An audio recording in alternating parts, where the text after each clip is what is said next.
Good morning. It's Saturday of Holy Week.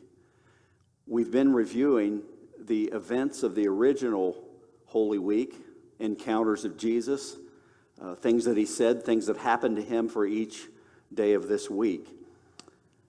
Jesus died on Good Friday, and he was taken down from the cross and put into a borrowed tomb. The darkness here that we're trying to depict this morning reflects the darkness of the tomb where Jesus laid, the darkness and the emptiness of death. Remember that when Jesus died on the cross, the land was covered with darkness for several hours. This was an expression of God's judgment on the world. It was the darkness of a world without the light of God's own Son. The death of the Son of God should shake us to the core. And so the darkness goes along with the silence of the dead body of Jesus. But that's a part of the stunning reality of what happened, the rejection of God's own Son, God's very best. Later, Peter would say, "You put to death the Prince of Life."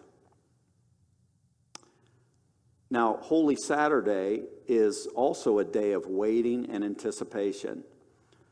All through the Bible, waiting in expectation of what God is going to do is an act of faith.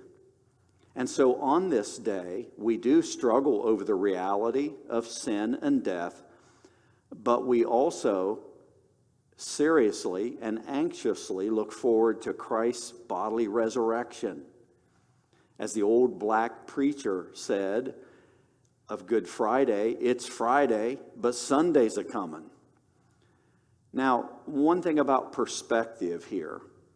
When we approach Good Friday and Holy Saturday and Easter Sunday, we know that Christ has already suffered. He's already died for our sins. He's already rose again. He's not going through death and resurrection each and every year. The letter to the Hebrews says that Christ died once for all sins for all time, and he rose from the dead, never ever to die again. And this is what makes Good Friday good, and this is what makes Easter glorious. But as we observe these 3 great days of our salvation, we do look back on what Christ has done for us in his death. We look forward because there's more to take place. He will finish what he started of his saving work.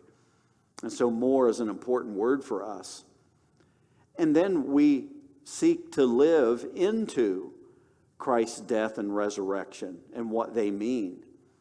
And at least this much is true each and every Lord's Day that we gather, and every Easter anticipates the great and final day of the Lord.